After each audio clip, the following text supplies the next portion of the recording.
Hi guys, Adam here from CV Writing Expert, and thank you for joining me on this video. In this video I'm going to be giving you the 3 most common interview questions asked at face-to-face interview and how to absolutely crush them with your answers like a boss. Coming up.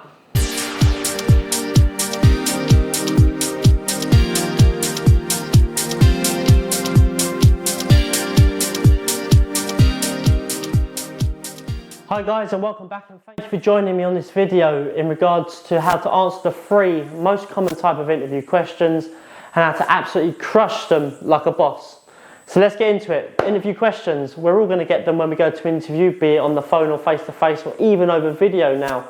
So it's important that you understand what the impetus behind these questions actually are and how to answer them effectively. So question number 1 that we're all going to get, that everyone has always got as far as I'm concerned, is tell us about yourself. Tell us about yourself. Now, most people get confused with this in regards to they start talking about the family or the friends, or I've got a dog and I like to swim and my hobbies are this and that. That's all good and well, but that's not the impetus behind the question. The actual impetus behind this question is just like selling anything, it's the chance for you to really sell yourself to the interviewer. It is what we would call the features and benefits section of your interview. Quite simply, what skills, expertise that do you have that are going to be a great fit for this job?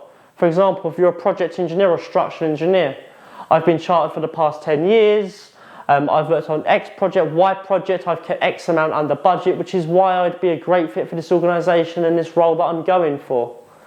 The About Us question has got nothing to do with your personal life, it's got nothing to do with hobbies, friends, what you like to do, where you like to hang out.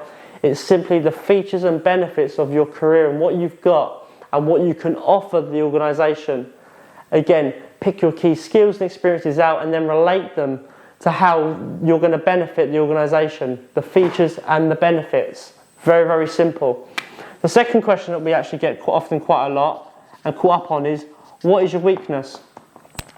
Now, the impetus behind why a hiring manager or a HR is going to ask you this question is they want to see how self-critical you can be of yourself and where you can identify your weaknesses.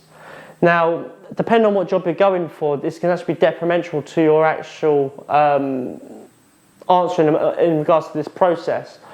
The way you need to diffuse this question is you don't take it personally, you don't actually look inward reflection, you're not there for confession.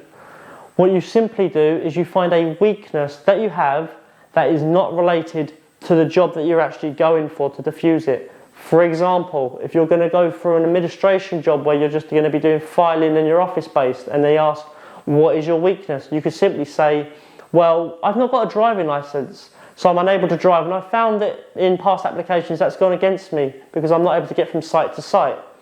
Now, you know beforehand that you're not going to need to drive, or that you don't need a driving licence for this job. So you have identified a weakness, but you've not identified a weakness for the actual job. So it will literally just go straight over the hiring manager's heads.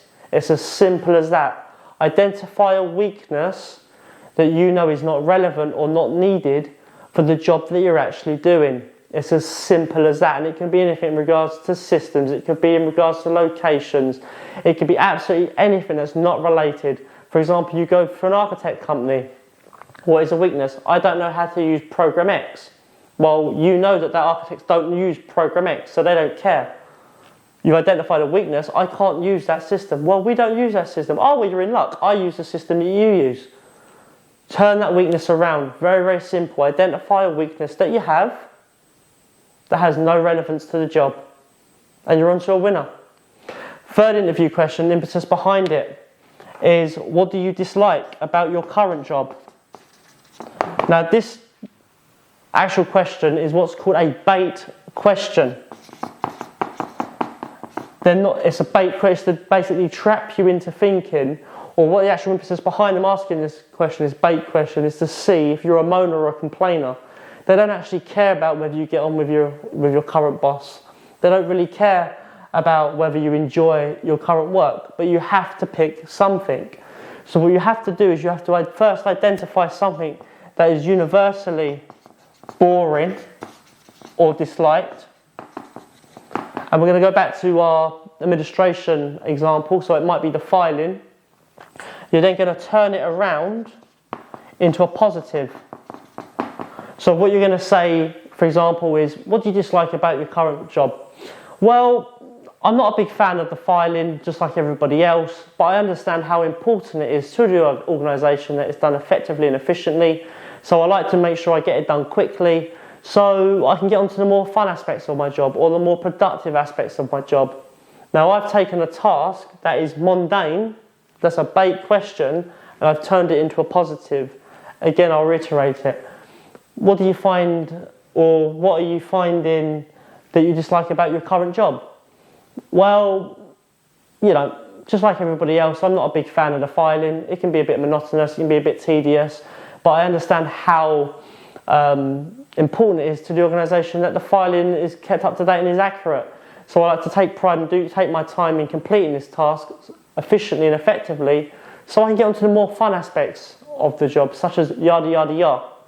So they're the 3 questions. Tell us about yourself. Remember, it's not about yourself in terms of family, friends, hobbies. It's simply that your features and your benefits in terms of how you're going to benefit that organisation with your skills and experiences, and why you'd be a good fit for the job. The second thing is your weakness. Identify a weakness, but identify a weakness that has no relevance to the job. As I said, if you're not required to drive, you can say, I haven't got a driving licence. It doesn't matter. You've identified a weakness within yourself, but it's not a weakness towards the company. Again, the systems. I don't know how to use Program X. Well, that company uses Program Y. So it has no relevance, but you have identified a weakness. And number 3, do not fall whatsoever for the bait question. The question of, what do you dislike about your current job? What could your manager do better?